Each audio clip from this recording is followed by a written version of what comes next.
अवसर पर अपने प्रेरणादायी उद्बोधन से हमें कृतार्थ करें।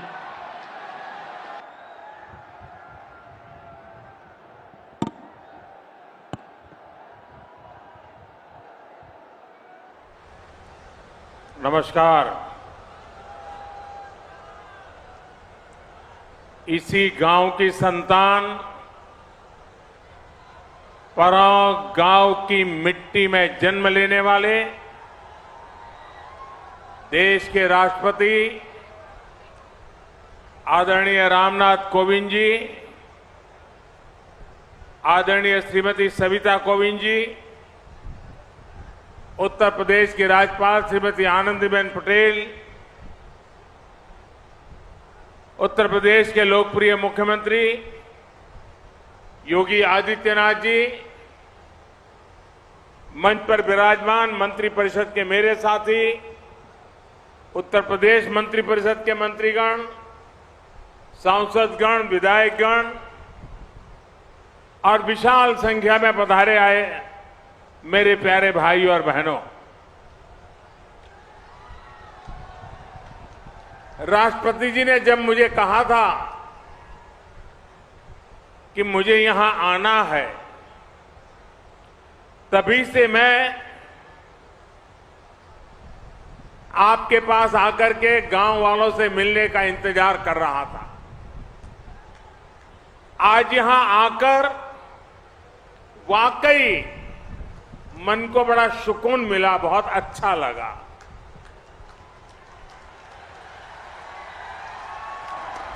इस गांव ने राष्ट्रपति जी का बचपन भी देखा है और बड़े होने पर उनको हर भारतीय का गौरव बनते भी देखा है। यहां आने से पहले राष्ट्रपति जी ने मुझसे इस गांव से कई यादें साझा की।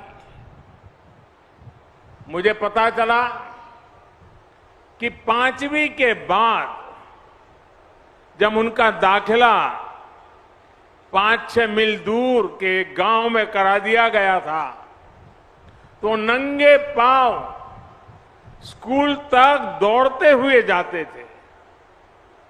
और ये दौड़ सेहत के लिए नहीं होती थी, ये दौड़ इसलिए होती थी कि गर्मी से तपती हुई पगडंडी पर पैर कम झले।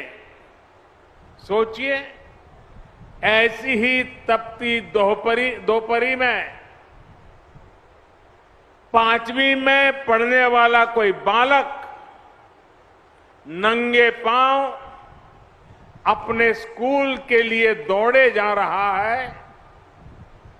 जीवन में ऐसा संघर्ष, ऐसी तपस्या इंसान को इंसान बनने में बहुत मदद करती है।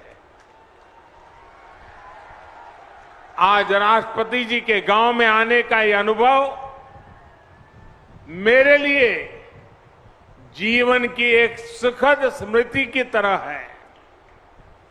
भाइयों और बहनों, जब मैं राष्ट्रपति जी के साथ विभिन्न स्थानों को देख रहा था, तो मैंने परोंठ में भारतीय गांव की कई आदर्श छवियों को महसूस किया।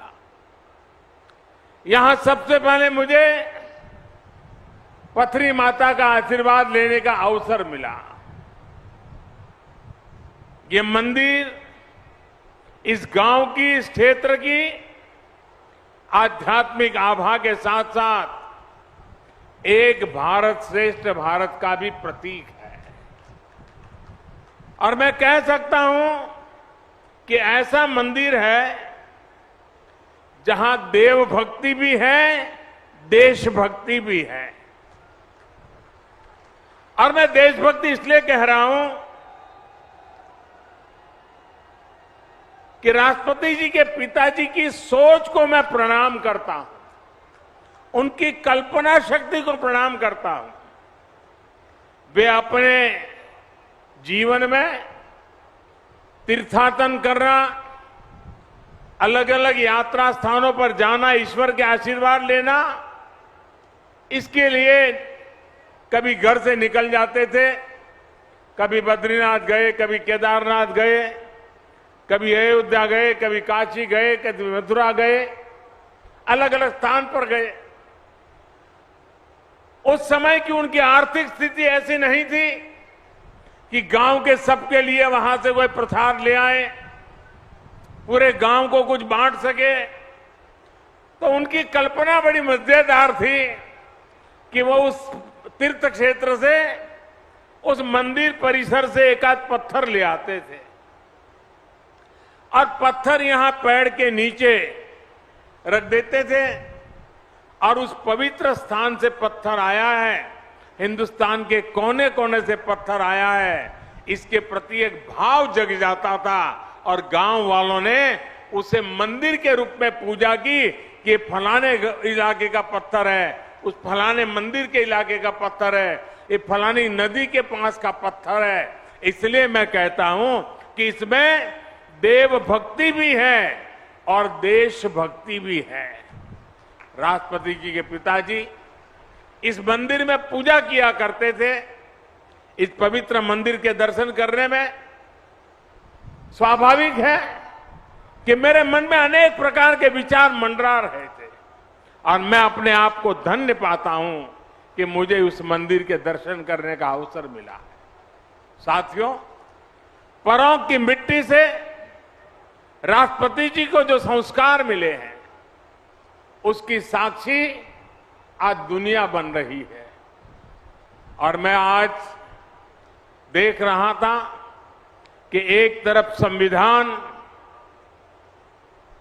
दूसरी तरफ संस्कार, और आज गांव में राष्ट्रपति जी ने पद के द्वारा बनी हुई सारी मर्यादाओं से बाहर निकल करके मुझे आज हैरान कर दिया। वे स्वयं हेलीपैड पर रिसीव करने आए। मैं बड़ी शर्मिंदगी महसूस कर रहा था कि वो उनके मार्गदर्शन में हम काम कर रहे हैं।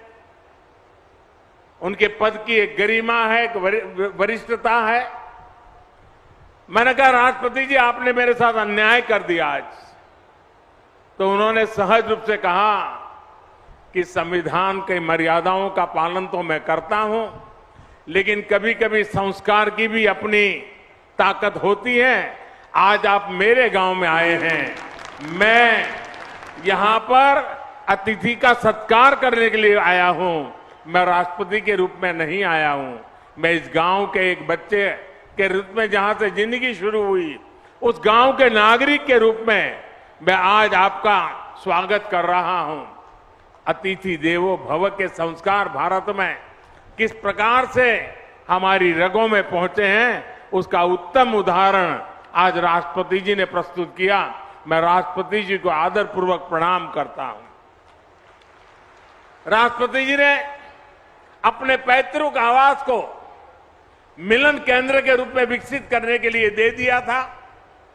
आज वो विमर्श और ट्रेनिंग सेंटर के तौर पर महिला सशक्तिकरण को नई ताकत दे रहा है। उनके प्रयास से यहां अंबेडकर भवन के रूप में बाबा साहेब का आदर्शों को प्रेरणा केंद्र भी बनाया गया है। मुझे विश्वास है भविष्य में प्रमुख आपके सामूहिक प्रयासों से विकास के रास्ते पर और भी तेजी से आगे बढ़ेगा और देश के सामने ग्रामीण विकास का मॉडल पेश करेगा। साथियों, हम कहीं भी क्यों न पहुंच जाए, बड़े बड़े शहरों या दुनिया के किसी भी कोने में क्यों न बस जाए, अगर हमने अपने गांव को जिया है तो हमारा गांव हमारे भीतर से कभी नहीं निकलता है। वो हमारी रगों में बस जाता है, वो हमारी सोच में हमेशा रहता है। हम इसलिए कहते हैं कि भारत की आत्मा गांव में बसती है, क्योंकि गांव हमारी आत्माओं में बसता है। आज जब देश अपनी आजादी का अमृत महोत्सव मना रहा है, तो ग्रामीण भारत के लिए, हमारे गांवों के लिए हमारे सपने और भी महत्वपूर्ण हो जाते हैं। हमारे स्वाधीनता संग्राम के दौरान महात्मा गांधी भारत की आजादी को भारत के गांव से जोड़कर देखते थे। भारत का गांव यानी जहां आध्यात्म भी हो, आदर्श भी हो। भारत का गांव यानी जहां परंपराएं भी हो और प्रगतिशीलता भी हो। भारत का गांव यानी जहां संस्कार भी हो और सहकार भी हो, जहां ममता भी हो और समता भी हो। आज आजादी के अमृतकाल में ऐसे ही गांवों का पुनर्गठन, उनका पुनर्जागरण, ये हमारा कर्तव्य है। आज इसी संकल्प को लेकर देश गांव, गरीब, कृषि, किसान और पंचायती लोकतंत्र के विभिन्न आयामों में काम कर रहा है। आज भारत के गांव में सबसे तेज गति से सड़कें बन रही हैं। आज भारत के गांवों में तेज गति से ऑप्टिकल फाइबर बिछाया जा रहा है। आज भारत के गांवों में तेज गति से घर बन रहे हैं, एलईडी स्ट्रीट लाइटें लग रही हैं। शहरों के साथ साथ हमारे गांव में भी विकास के हर मार्ग पर कदम से कदम मिलाकर के चले, ये नए भारत की सोच भी है और नए भारत का संकल्प भी है। आप सोचिए, क्या किसी ने कल्पना की थी कि एक दिन खेती से जुड़े मुश्किल से मुश्किल काम अब ड्रोन के जरिए से भी होना शुरू हो जाएगा? लेकिन आज देश इस दिशा में आगे बढ़ रहा है। मुझे बताया गया है कि यहां इस गांव में भी 300 से ज्यादा लोगों को स्वामित्व के तहत घरौनी दी जा चुकी है, प्रॉपर्टी के कागज दिए जा चुके हैं।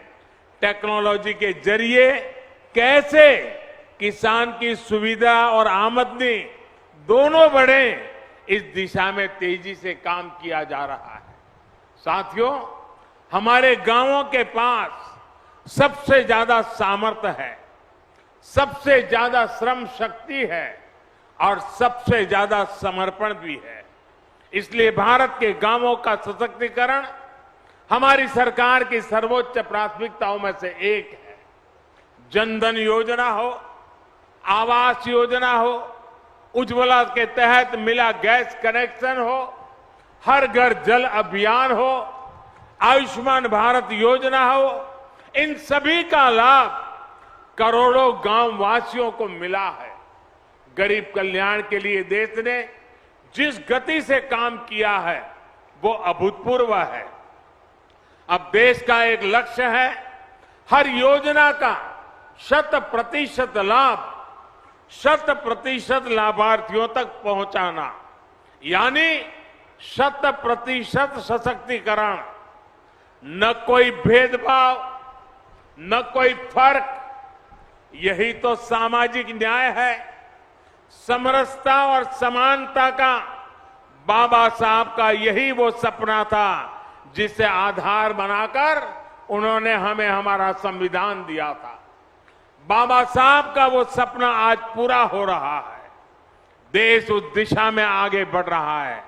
साथियों, आज का ये अवसर एक और बात के लिए बहुत ऐतिहासिक है और ये बात सभी के लिए नोट करने वाली है, क्योंकि ये देश के लोकतंत्र की ताकत, देश के गांव की ताकत को एक साथ दिखाती है। यहां इस मंच पर आदरणीय राष्ट्रपति जी, यूपी की राज्यपाल आनंदीबेन पटेल और मुख्यमंत्री योगी आदित्यनाथ जी उपस्थित हैं। मुझे भी अपने आप सब देशवासियों ने देश की सेवा के लिए इतना बड़ा दायित्व सौंपा है। हम चारों लोग किसी न किसी छोटे गांव या कस्बे से निकलकर यहां तक पहुंचे हैं। मेरा जन्म भी गुजरात के एक छोटे से कस्बे में हुआ था। गांव की संस्कृति, संस्कार और हमारे यहां जुड़े संघर्षों ने हमारे जी से जैसे कितने ही लोगों को तनासा, हमारे संस्कारों को मजबूत किया।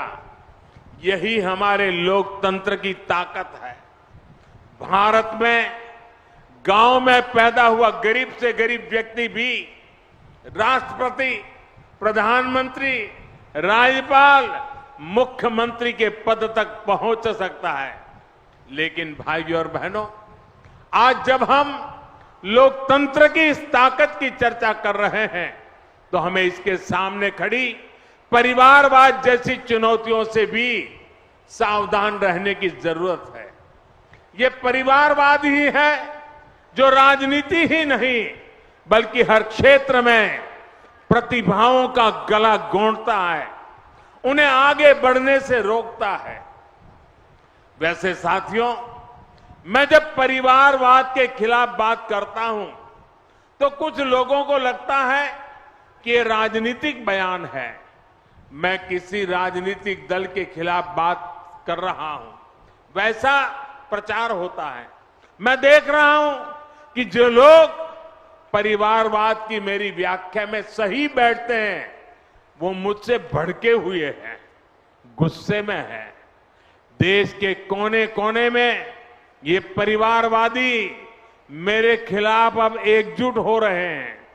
वो इस बात से भी नाराज है कि क्यों देश का युवा परिवारवाद के खिलाफ मोदी की बातों को इतना गंभीरता से ले रहा है।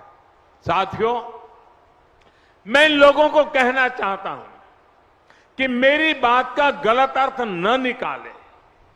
मेरी किसी राजनीतिक दल से या किसी व्यक्ति से कोई व्यक्तिगत नाराजगी नहीं है।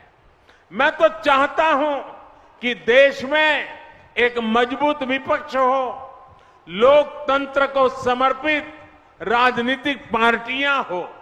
मैं तो चाहता हूं कि परिवारवाद के शिकंजे में फंसी पार्टियां खुद को इस बीमारी से मुक्त करें, खुद अपना इलाज करें, तभी भारत का लोकतंत्र मजबूत होगा। देश के युवाओं को राजनीति में आने का ज्यादा से ज्यादा अवसर मिलेगा। खैर, परिवारवादी पार्टियों से मैं कुछ ज्यादा ही उम्मीद कर रहा हूं, इसलिए मैं आपके बीच भी कहूंगा कि हमारी जिम्मेदारी है कि हम देश में परिवारवाद से जैसी बुराइयों को न पनपने दें। गांव के गरीब का बेटा, गांव के गरीब की बेटी भी राष्ट्रपति, प्रधानमंत्री बन सके, इसके लिए परिवारवादी पार्टियों को रोका जाना बहुत जरूरी है। साथियों, राष्ट्रपति जी के इस गांव में आज आकर के मैं उपहार स्वरूप कुछ मांगने आया हूं। मैं कुछ मांगना चाहता हूं। आपको लगेगा एक ऐसा प्रधानमंत्री है, हमारे गांव में आया, लाया कुछ नहीं और मांग रहा है हमसे।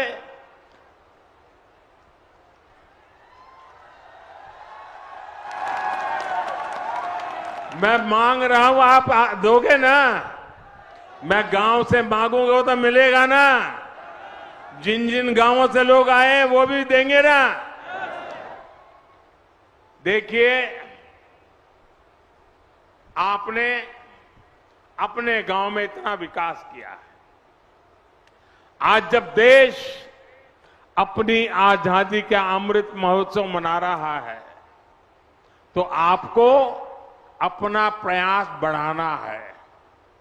अमृत काल में देश ने संकल्प लिया है कि देश के हर जिले में 75 अमृत सरोवर बनाए जाएंगे। और अभी योगी जी बता रहे थे कि यहां परोख में भी 2 अमृत सरोवर का निर्माण हो रहा है। आपको इस अमृत सरोवर के निर्माण में मदद भी करनी है, कार सेवा भी करनी है और इसकी भव्यता भी बनाए रखनी है। मैं आपसे एक और बात भी मांगता हूं और मुझे विश्वास है कि आप ये मेरी मांग को भी पूरा करेंगे, और वो है प्राकृतिक खेती, नेचुरल फार्मिंग। परों गांव में ज्यादा से ज्यादा किसान नेचुरल फार्मिंग को अपनाएं, प्राकृतिक खेती को अपनाएं, तो ये देश के लिए एक बहुत बड़ा उदाहरण बनेगा। साथियों, भारत की सफलता का एक ही रास्ता है, सबका प्रयास। सबके प्रयास से ही आत्मनिर्भर भारत का सपना भी पूरा होगा। और आत्मनिर्भर भारत का अर्थ है आत्मनिर्भर गांव, आत्मनिर्भर युवा। हमारे गांव गति पकड़ेंगे तो देश गति पकड़ेगा। हमारे गांव विकास करेंगे तो देश विकास करेगा। आदरणीय कोविंद जी ने के रूप में देश को राष्ट्रपति देने वाले प्रमुख ने यह साबित कर दिया है कि गांवों की मिट्टी में कितना सामर्थ्य होता है। हमें इस सामर्थ्य का, इस प्रतिभा का सही इस्तेमाल करना है। हम सब मिलकर काम करेंगे और देश के सपनों को पूरा करेंगे। इसी संकल्प के साथ मैं एक बार फिर आदरणीय राष्ट्रपति जी का हृदय से आभार प्रकट करता हूं कि उन्होंने अपने साथ मुझे भी यहां आने का अवसर दिया। मैं आप सभी का भी एक बार फिर हृदय से अभिनंदन करता हूं और गांव के हर गली में जहां जहां गया, जिस उमंग और उत्साह से आपने अभिवादन किया, पुष्प वर्षा की, स्नेह वर्षा की, प्यार से अभिभूत कर दिया, मैं आपके इस प्यार को कभी भूल नहीं पाऊंगा, आपके इस स्वागत को कभी भूल नहीं पाऊंगा। और गांव के अंदर जितना भी समय बिताने का अवसर मिला, खुद के बचपन के साथ भी मैं जुड़ गया। इसलिए भी मैं आप गांव वासियों का हृदय से अभिनंदन करते हुए मेरी वाणी को विराम देता हूं। बहुत बहुत धन्यवाद।